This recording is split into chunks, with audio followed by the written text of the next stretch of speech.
This is Maya Ellison. You're listening to Still Unanswered. Today, the people versus Casey Anthony. Evidence, lies, and a little girl lost. We're not doing a rerun of every enraging headline. We're trying to separate what we know from what we don't, and to keep Caylee Marie Anthony, at the center of this conversation. Lucas, thanks for joining. Thanks for having me, Maya. It's heavy. Every time I revisit this case, that heaviness comes back. Caylee was 2 years old. That's the first fact that should never be lost. Yeah, 2 years old. Born August 9, 2005 in Orlando. Lived mostly with her grandparents, George and Cindy.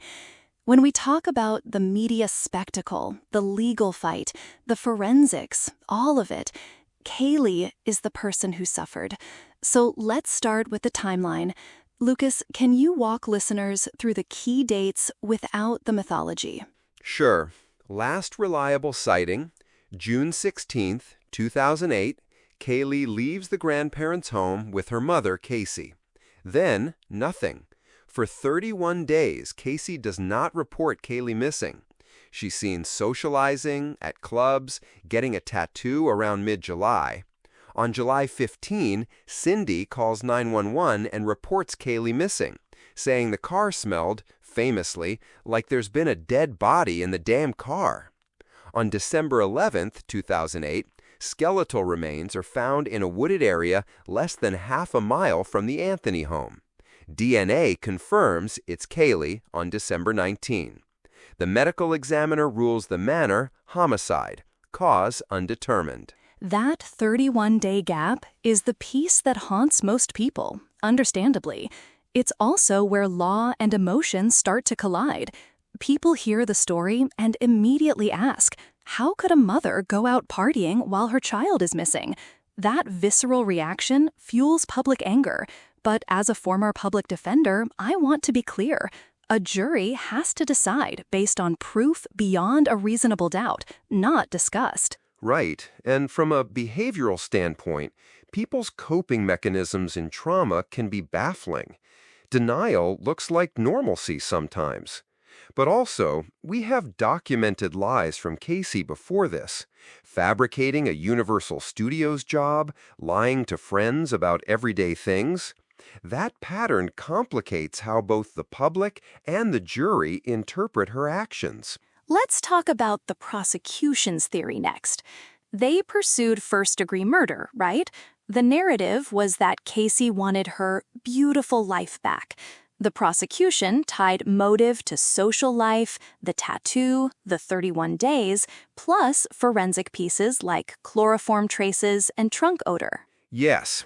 The pillars were motive, the so-called Bella Vita lifestyle, premeditation suggested by alleged chloroform searches and traces, storage of the body in the trunk supported by odor testimony, and an expert who claimed decomposition evidence, and the duct tape on the skull, which prosecutors' experts presented as evidence of homicide.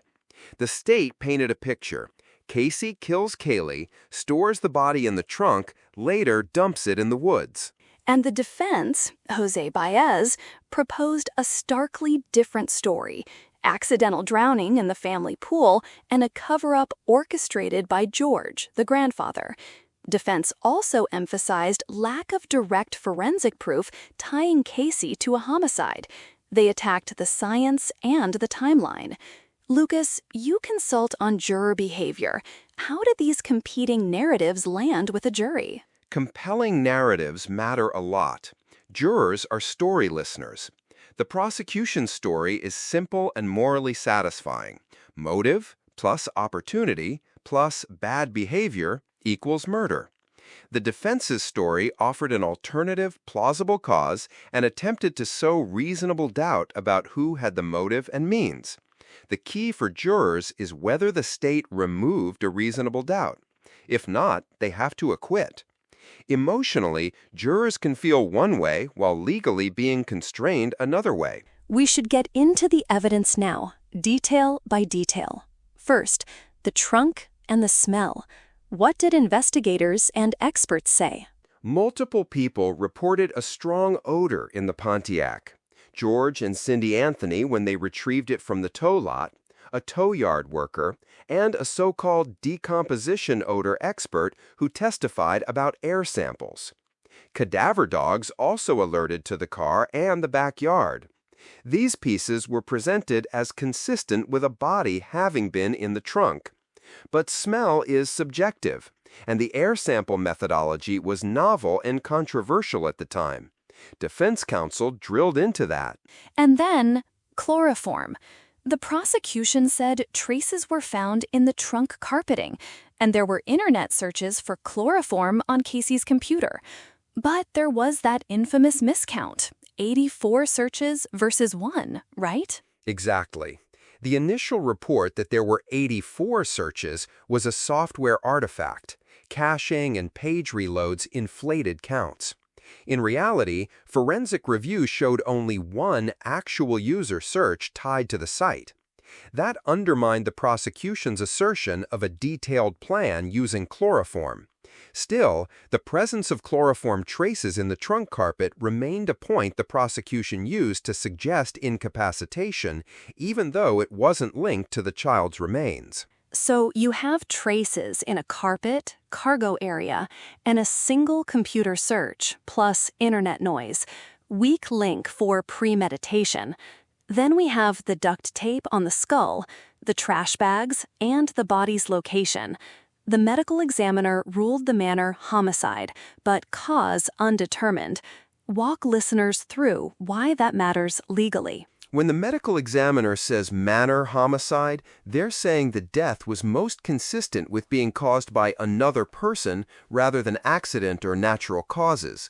But cause undetermined means there's no specific anatomical injury we can point to. No drowning signs, no blunt force trauma identifiable because the body was skeletal. As a result, while the ME can say homicide is most likely, there's no smoking gun cause, like a bullet or clear asphyxiation marker. That gap gives defense room to argue reasonable doubt. And the defense exploited courtroom science weaknesses, hair root banding, controversial air sample analysis, the misreported searches. The jury hears that and has to evaluate technical testimony against emotional impressions. Lucas, how do jurors weigh experts when methods are novel or contested? Jurors tend to defer to experts if the experts seem credible, consistent, and well communicated. But when 2 experts come in and directly contradict, especially on technical points, jurors can become skeptical of the whole scientific edifice. If the defense can create a narrative that the science is inconclusive or contested, that increases reasonable doubt. That's what happened in this case. A lot of the prosecution's forensics were framed as cutting edge but not settled, and that raised red flags for the jury. Let's pause right there. I want to read a short juror quote that I think matters. One juror later said, and I'm paraphrasing, "We were disgusted, but disgust is not evidence of murder." That tension between moral outrage and legal standard is the core of why this remains so combustible in the public square. It really is. People want a crisp narrative, guilt or innocence. The justice system, properly operating, sometimes demands ambiguity. That's what creates the moral unease you mentioned. Okay, Act 2 wrap. The trial's main flashpoints. I want listeners to understand the prosecution's motive framing, Bella Vita, partying photos, the tattoo, and why that swayed public opinion but didn't equate to proof. Lucas, do you think the prosecution leaned too heavily on lifestyle as evidence of culpability? Yes. Using lifestyle as a proxy for motive is persuasive in the court of public opinion, but precarious in court. The prosecution needed to connect motive to act with evidentiary bridges, not just photographs and social life. Tying partying to a decision to kill requires proof of intent and action. The jury wasn't convinced beyond a reasonable doubt. That's not to say the prosecution shouldn't present lifestyle context, but it can't substitute for forensic proof of the killing itself. Right. And the defense's cover-up and sexual abuse narrative was also dramatic, and it created alternate suspects and reasons for deception that a jury could accept as reasonable doubt. Moving on, the 31 days themselves. Lucas, from a psychological angle, what might explain that long silence? A mix. Trauma response and shock can produce denial. If someone taught you to lie to protect family secrets or themselves from an early age, that pattern can show up in crisis. There's also self-preservation and fear. Fear of legal consequences, fear of family retribution, fear of losing everything. All of those can lead someone to avoid reporting a death. We can theorize, but that's different from proving a motive to kill. Listeners, this is where we must be careful. Theorizing is not the same as evidence, but we have to talk about plausible psychological states because they inform behavior. Let's move to media, Act 3. The Casey Anthony case is often called the social media trial of the century. Lucas, you've been in courtrooms during media storms. What did the media do to this case? The media amplified outrage and simplified the story into memes. Party girl versus monster mother. Cable hosts declared guilt nightly. The result was a national mood that expected a criminal conviction and, for many, the death penalty. That pressure changes the prosecution's calculus sometimes.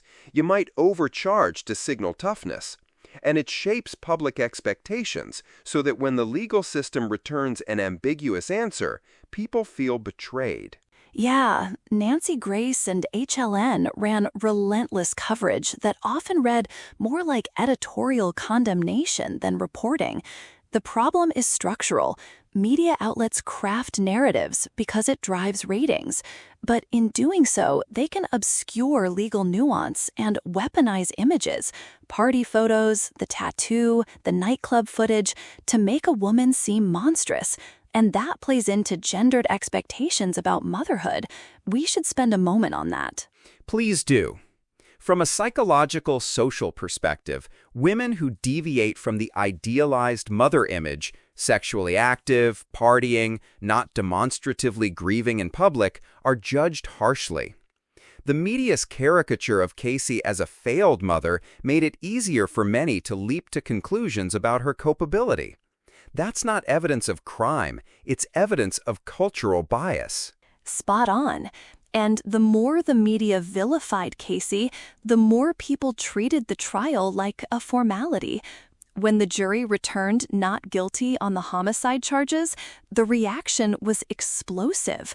Protests, online fury, petitions. That disconnect felt like a civic crisis to many. Lucas, how does the justice system cope when its verdict diverges so dramatically from public morality? It doesn't cope well in the short term. The system isn't designed to satisfy public catharsis. It's designed to protect people from wrongful conviction by insisting on proof beyond a reasonable doubt. When the public conflates moral outrage with legal proof, the system looks like it failed, even when it may have functioned as designed. That erosion of trust is dangerous because it invites extrajudicial reactions and cynicism about rule of law. And we saw that play out. Change proposals like Caylee's law, which would criminalize failing to report a missing child in a timely manner in several states. Supporters saw it as fixing a loophole. Critics argued it could criminalize legitimate trauma reactions. Lucas, your take.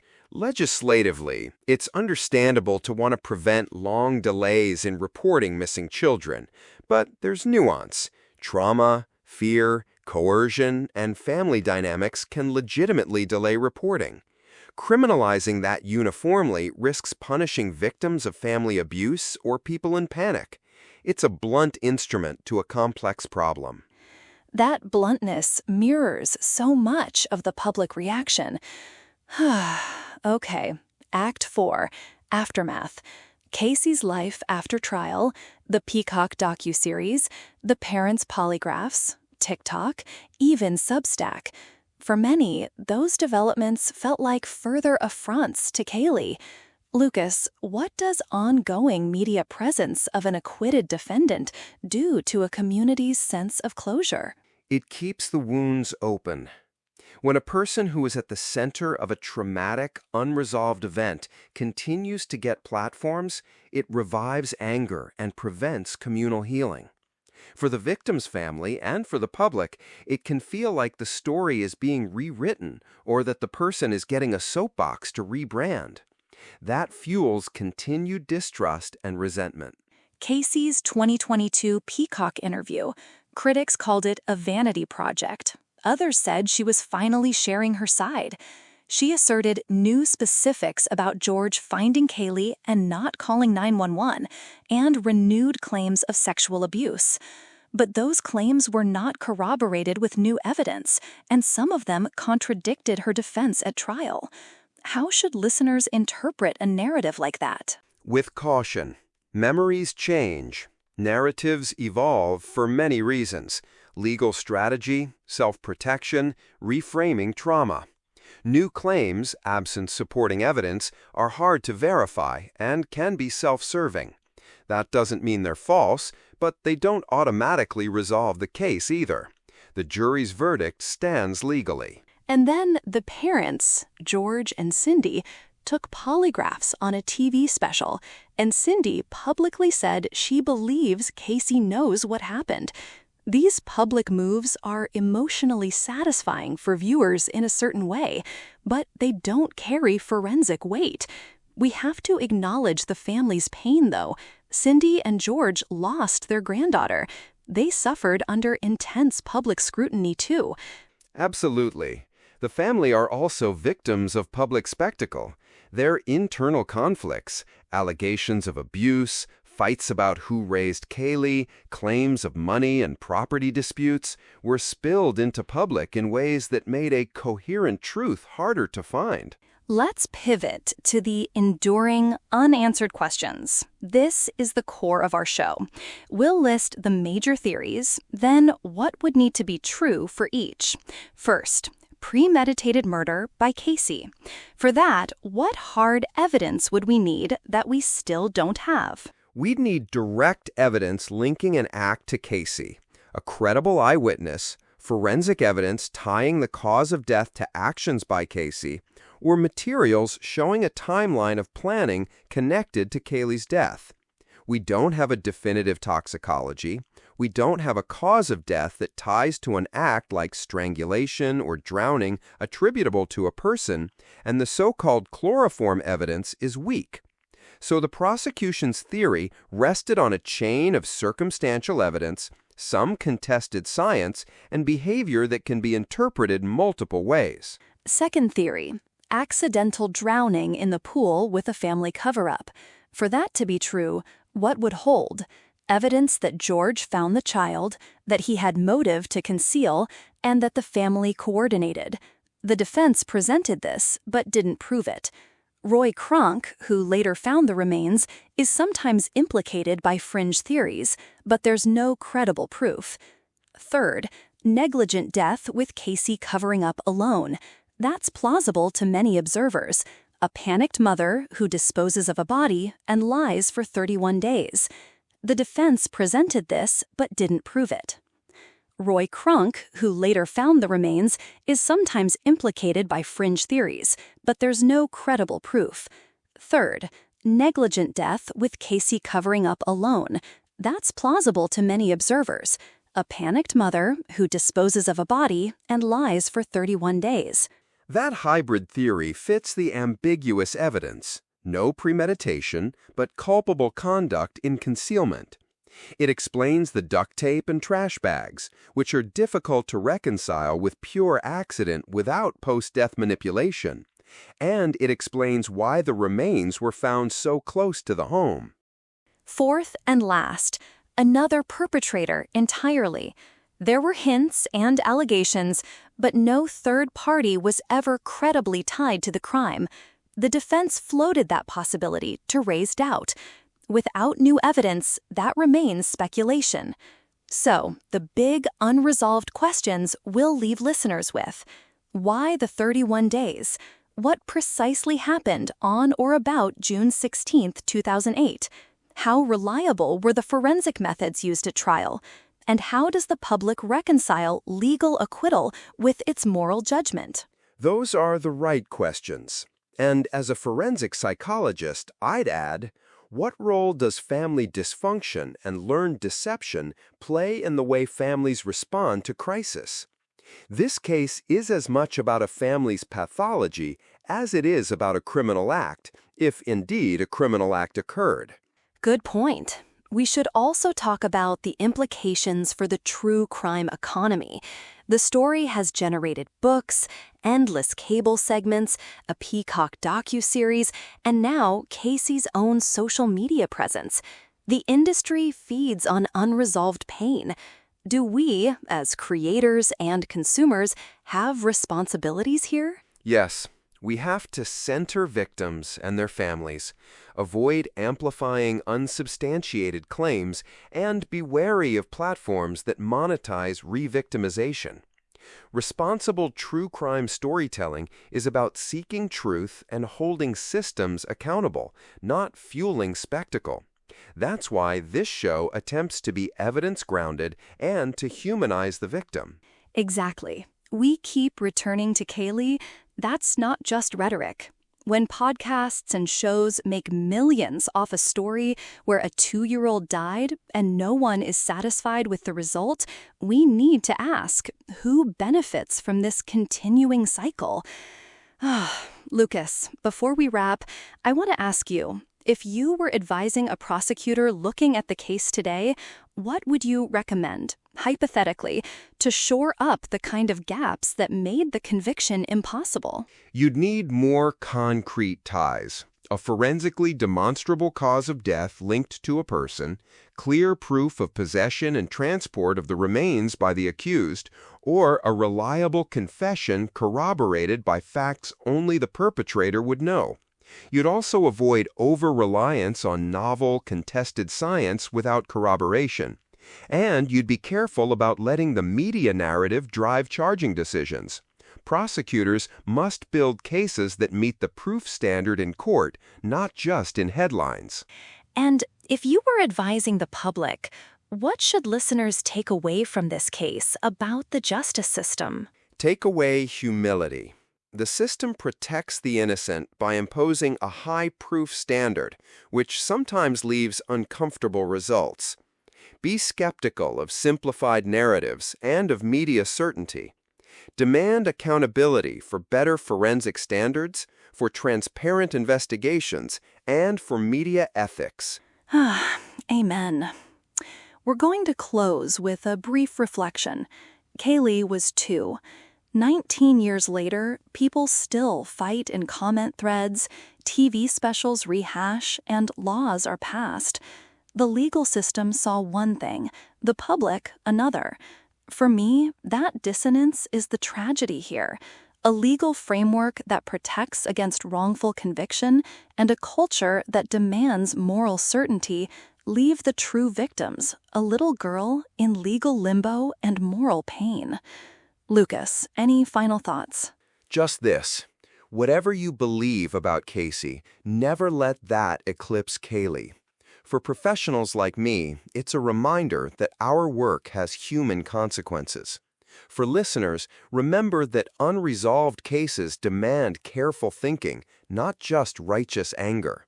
And for everyone, ask hard questions about how we interpret evidence, how we let the media shape our judgments, and how we can better support victims. Thank you.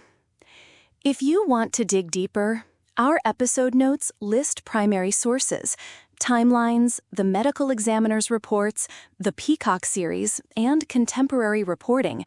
We'll also link to critical analyses on the air sample forensics and the chloroform search issue. This episode is part of Still Unanswered, a show about cases that don't sit neatly in our moral imagination. If you value what we do, please subscribe and consider supporting us so we can keep centering victims and evidence, not the spectacle. Lucas, thank you for bringing your clinical clarity. Thanks, Maya. Always glad to be here for conversations like this. One final note. If you or someone you know is working through the aftermath of a child's death, there are resources. Crisis counselors, grief support lines. We'll link to those in the show notes as well. This is not entertainment for the people who lived it. I'm Maya Ellison. This is Still Unanswered. Stay curious, stay critical, and honor the truth where you can. Music swells, then fades.